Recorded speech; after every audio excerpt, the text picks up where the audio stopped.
Okay, perfect. Okay, so we're moving forward in Pirkei Abot, and a quick recap of last week. So last week we talked about a number of things. Let me just pull back.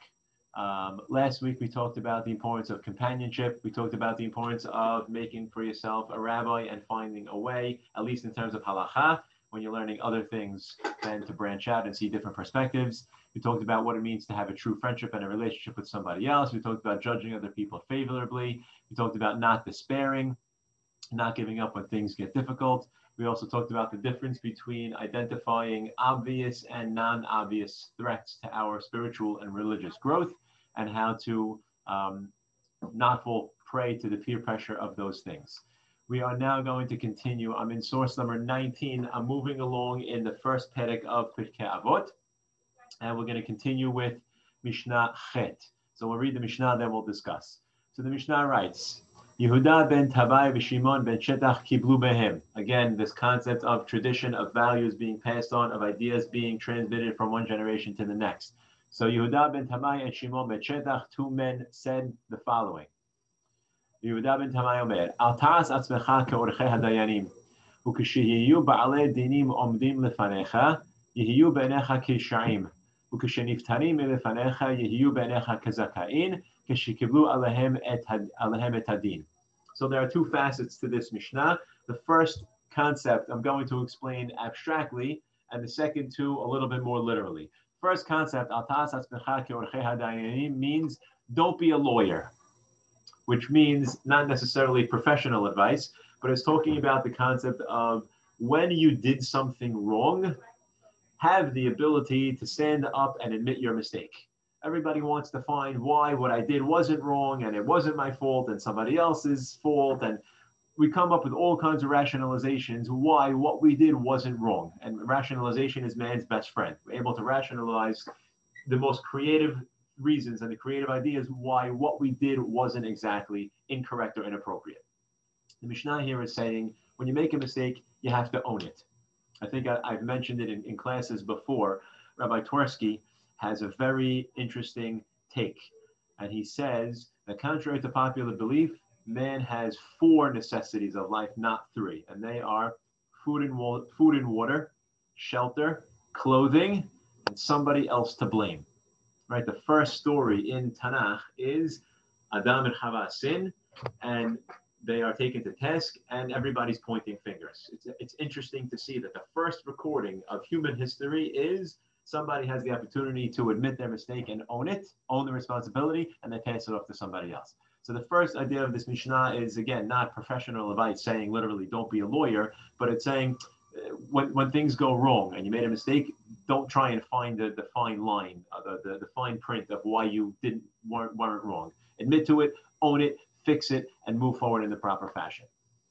Moving forward from there, the Mishnah can be taken literally. And again, I will remind you of our introduction to Pirkei Avot. We talked about the fact that this sefer, this book, is in the volume of Gemara that talks about damages. And we asked why. If it's talking about values and traditions and these fundamental principles, why is it in a book that's talking about damages, finances, and paying for people's medical bills? And we said that because when there is a damage, a situation, a tort between two people, they bring it before Bet Din. If you are going to be the person that is judging these cases, you need to be somebody who has these values, right? I can't judge somebody else if I don't understand the human component and the emotional element to these cases. So before you're going to sit in Bet Din and judge people on their marriages, on their partnerships, on their financial issues, and all the other damages that they're going to have, you need to have these values. That being said, the Mishnah here says as follows. When the defendant and the prosecutor are standing in front of you, you're stepping in to judge a case. So now you become the arbiter, you become the decider of a person's fate. It could be the definition of what happens in this marriage. It could be the definition of what happens in this business. It could be the definition of what happens in this partnership. You have to approach it with the following lens. When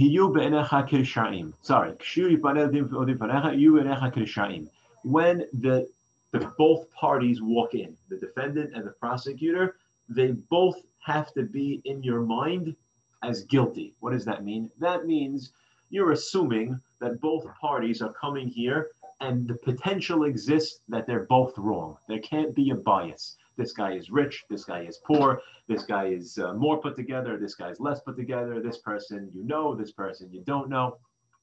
It has to be that there's an unbiased approach to your judging. In fact, the Mishnah actually writes that in the time of the Gemara, when the Sanhedrin, when the judges were judging, they wouldn't even look at the people when they walked in. They didn't want to be attracted to or biased by how this person presents themselves or appears. So when they're walking into your courtroom, they're walking into your chambers, everybody is guilty, so to speak, in that it could very well be that this person is wrong. It could very well be that that person is wrong. Forget the history, forget what you know about them, forget who they are. Everybody has to be judged fairly, and everybody has to be assumed as having the potential to do wrong, as good of a person as you may think they are.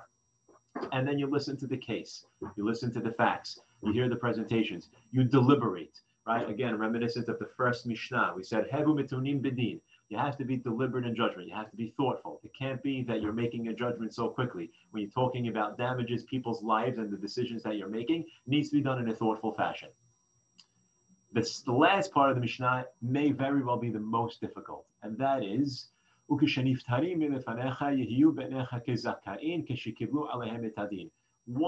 the judgment is over and you've made a decision, this person is guilty and this person is innocent, whoever the innocent party is has to be seen as completely innocent. Sometimes we may look at it and say, well, this person may have been deemed innocent, but he wasn't really innocent. There were things that he did wrong, or maybe the jury got it wrong, or maybe there was a mistake that was made, and so this person really isn't innocent. It's incumbent on the judge, certainly, and the surrounding parties. When someone is pardoned, when someone is deemed as innocent, they have to be in your eyes as innocent. Justice was served, the process was gone through, and that person is innocent. And by the way, it pays to understand that in the Jewish legal system, we lean towards trying to make people innocent, so to speak. As an example, there's a fascinating Mishnah, Masechet Sanhedrin, that writes as follows. If you have the entire Sanhedrin gets together, or the Bet Din gets together, depending on the case, how many people it is. It could be 3, it could be 7, it could be 13, it could be 20 something, it could be 71. If everybody agrees that the person is guilty, then the person walks innocent, which is a mind-blowing thing. Why? Because it can't be that there are that many legal minds, that many rabbinic minds in a room, and nobody thought to the contrary. Nobody had evidence to prove this person's innocence. Nobody had something to say to advocate for this person. It has to be a setup, or something has to be wrong. The person is innocent. Not only that, if you decide guilty, and then somebody else brings new evidence after the decision was rendered and says, wait, I have evidence that the person is innocent, you have to rehear the case. But the opposite is not true. If you find the person innocent, and then evidence comes in later and says, wait, I have evidence to prove the person guilty, you don't rehear the case. Innocent is innocent. So we leaned, again, it doesn't mean this person won't be punished in some fashion. It doesn't mean they won't get a fine. It doesn't mean they won't be ostracized. It doesn't mean they can't have something else. But certainly, at least when we're talking about the death penalty, we're looking to be lenient. We're looking to be innocent. And again, it's not because we want to put guilty people on the streets. It's because we believe in the rehabilitative process, making sure people know that they did wrong and calling them out on those things and holding them responsible. But at the same time, looking at the good that exists in every person and trying to give them the opportunity to rehabilitate. So when you're sitting in court as a judge, there's a lot to juggle. It's a very difficult job. There's a lot of emotions involved, and you have to stay as objective and as parv as possible until you hear all of the facts and a judgment is rendered. So this Mishnah, again, originally talks abstractly. When you did something wrong, you did something wrong, admit it, own it, and move on. And when you're a judge, everybody walks in and they're all potentially guilty, but when they walk out and they've been rendered innocent, they are innocent. Okay, so that's Mishnah number 1. Mishnah number 2 is a short Mishnah, but it is jam-packed, and it reads as follows, and we'll discuss. There's a couple of sources I want to talk about. Shemaya v'Avtalion kiblu mehem. Again, concept of transmission of values, of the passing on of ideas of one generation to the next. Shemaya Omer. So Shemaya, the first of these two men, said, Ehovet melacha, love to work, Tisna et harabanut, hate the rabbinate, which is not really what it means. We'll explain in a second. Va'al titvada l'rashut, and do not be involved with government. So let's try and break that down and figure out what that means. We'll start with the first. Ehovet melacha, you should love work, which I think in a word or two basically says that ingrained in you should be a work ethic. Right? As Jews, certainly we've worked tirelessly and endlessly for thousands of years to earn our keep in whatever corner of the earth we've been in. Part of who we are is a work ethic. And on that note, the Mishnah Berachot writes, and then we can discuss. So he says, greater is the benefit that one gets from hard work than from fear of God. And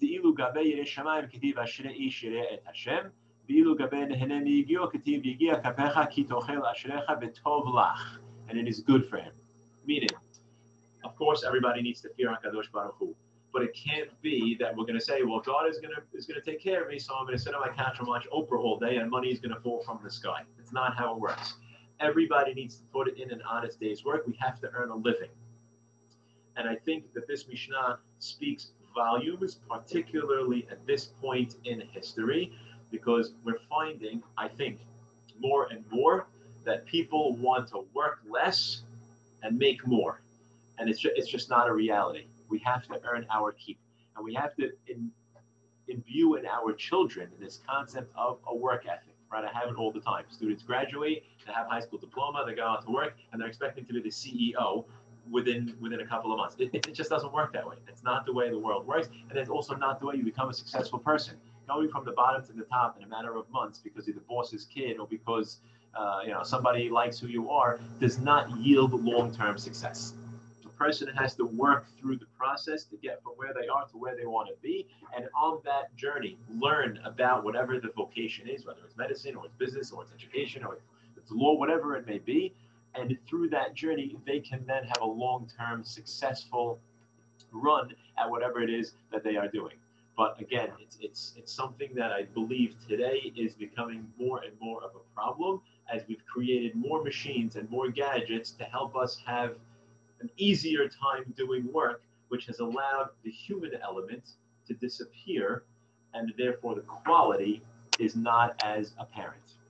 On the same token, the Mishnah in Kiddushin writes very famously, the Tanu Rabbanan, Ha'av Hayav Bivno, right? A parent has obligations to their child. What are the basic obligations that a father, in this case is discussed here, has to his son? Number one, limulo. He has to give him a brit milah, right? That's the first stop. Second is liftoto. It's the oldest son. Pidyon haben is the second stop. Ulilamdo Torah. He has to give him an education. Ulahasio isha. He has to marry him off. Ulilamdo umanut. And he must teach him a trade. The Yeshomrim, and there are those who say, af lahashito b'mayim. He also has to teach him how to swim, which I'll explain in a second. The Gemara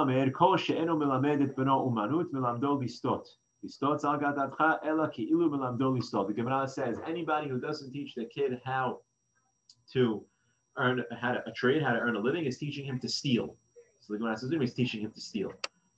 And the conclusion of the Gemara is essentially, if you don't teach your child a good, true work ethic, they end up cutting corners, and it is unfair and inappropriate for the person that they work for. They signed up to do a job. The job has to be done the right way. There's actually a Gemara in the Yerushalmi that says that one of the most important principles for life is this Mishnah, teaching your child how to swim. I can think of plenty of other principles and values I would give over to my child than the ability to swim. If he doesn't know how to swim in his life, he's going to have a very easy time getting through life, other than perhaps enjoying to the fullest his vacation. What does it mean? You have to teach him how to swim. And Rabbi Akiva there writes that we have to teach our children how to get through the currents of life. And part of getting through the currents of life, the up and down and the waves that are going to come crashing down on them, is how to be self-sufficient. I can't truly live life to its fullest if I can't be self-sufficient. If I'm always counting on somebody else for my parnasa, I'm always counting on somebody else for my validation, I'm always counting on somebody else to give to me, then I'll never feel the trueness of being a human being. We must give our children the tools, the skills to be self-sufficient and to be proud of that. There's nothing like a dollar that you earn, which is why you walk into stores sometimes, you see the dollars on the wall. That first hard-earned dollar says something about who I am as a person and the journey that lies ahead. So the first aspect of the Mishnah, and it continues in the Gemara, we can talk more about this concept of work ethic, is people have to love to work, meaning find what you love to do, because that means you'll do it well, and make it a living, and make it a life, not just a living, and appreciate and give over to our children the importance of a work ethic. Okay, the Mishnah continued and said, Usna et harabanut, which does not mean hate the rabbinate. It actually means that a person should be adverse to leadership. Interestingly enough, because leadership, while at the outset seems glorious and seems like it's, where somebody wants to be, at the end of the day, it becomes not only a thankless job, but it becomes one that brings a tremendous amount of stress and problems. Now, interestingly enough, the rabbis are saying only the select few should be running towards leadership. Everybody else should understand that it's not all it's made out to be. And in fact, the Mishnah writes in Masechet Berachot unapologetically, V'amar Rabbi Yehuda, Shelosha divarim mekatzrin yamav u'shnotav shel adam. 3 things shorten a person's life. And he goes through 2 of them, Mishnah Nim lo sefer Torah likrot ve'eno koreh, which is a separate topic. Kol shel beracha levarech ve'eno bevarech, also a separate topic. And the last one, v'hamanhig atzmo b'rabanut, someone who takes on leadership. Why? V'hamanhig b'rabanut de'amar Rabbi Chama bar Chanina b'bnei ma met Yosef kodem le'achav b'bnei shehinhig atzmo b'rabanut. And they bring a proof from Yosef, right? We see at the end of Sefer Bereshit, Yosef dies before all of his brothers. So the rabbis look at the Pesukim and they say, why did Yosef, he was one of the younger ones, why did he die before all of his brothers? The stress and the difficulties and the obstacles of leading a country took years off of his life. And so somebody shouldn't think that entering into the leadership is this glory. Again, for those who are capable and for those who feel they can make a real change, great. But for those who are looking for glory, for those who are looking to be at the top of the heap, it's not all it's not all it's cracked up to be. By the same token, the Gemara in Horayot, Kim dumin atem sheshirara ani noten lachem, abdut ani noten lachem, shneimar vaydaberu elav lemor im hayom tihyeh eved le'am hazeh. Right, the rabbis are talking to their students who are looking to be in leadership positions, and they're saying, you think you're getting leadership, you're really getting slavery. Right, when you're a leader, you may be a leader, but you're also a slave to the people. So again, not something that should be looked at as this glorious role, but a tremendous responsibility that a person has. And in the next source, it actually says,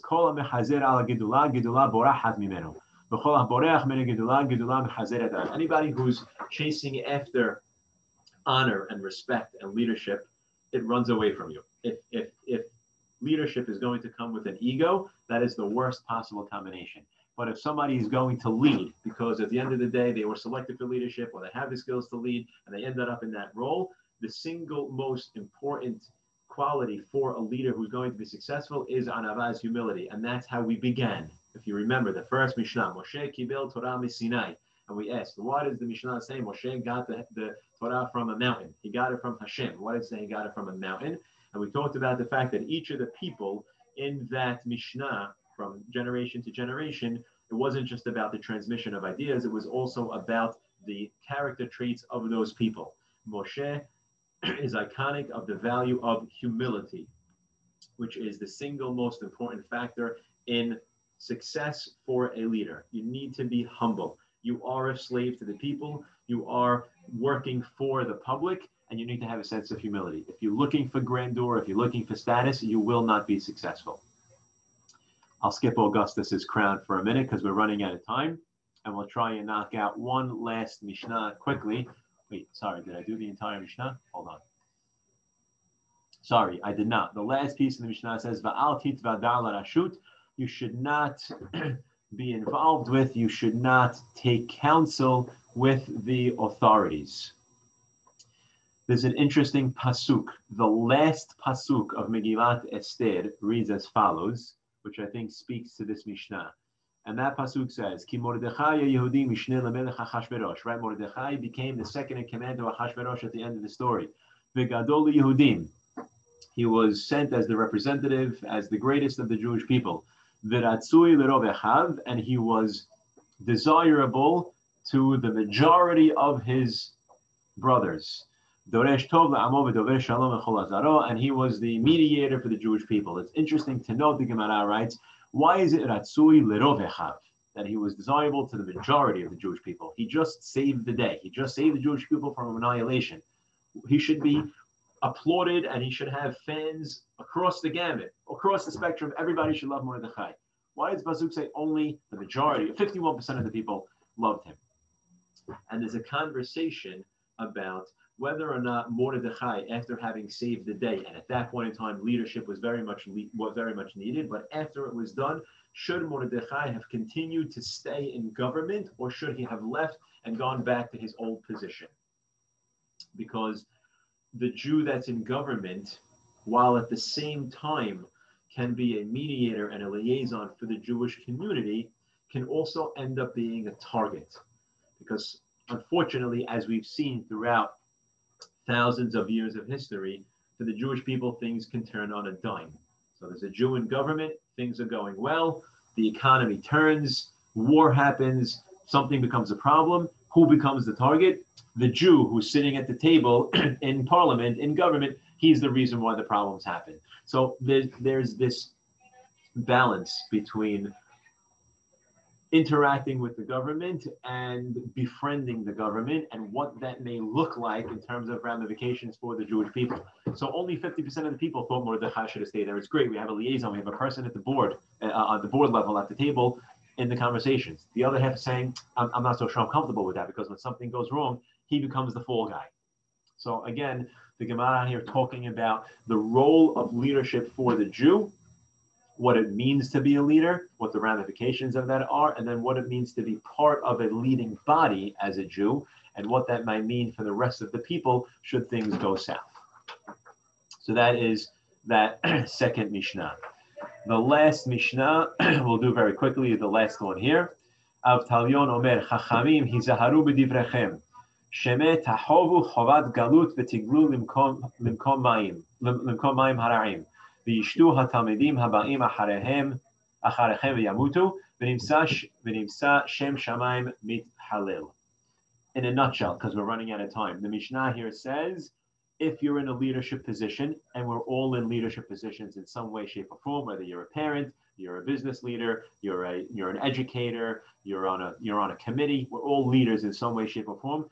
You have to measure your words very carefully, because people are listening to what you say, and if they are misconstrued, they can have the adverse effect. If you remember week 2, we talked about, or maybe week 1, Antigonos Ish Socho, who said that if you're not going to worship Hashem for the right reasons, if you're not going to do it out of love, don't do it at all. And I had mentioned at the time that he got a lot of heat for it. Antigonos had 2 students who heard him say that, and that was misconstrued in their minds as being something negative, and he actually lost them. And they went on to create a sect of Judaism that would be a problem for us for thousands of years of history. From them came the Kara'im, people who wrote off Torah Shebichtav, the oral tradition, because his words were misconstrued. When you're a parent and you say something to a child and it's not said with the right tone, it's not said in the right time, it's not said in the right context, child can take that and it can destroy whatever it is that they were trying to do, because you missed the opportunity as a parent to validate them.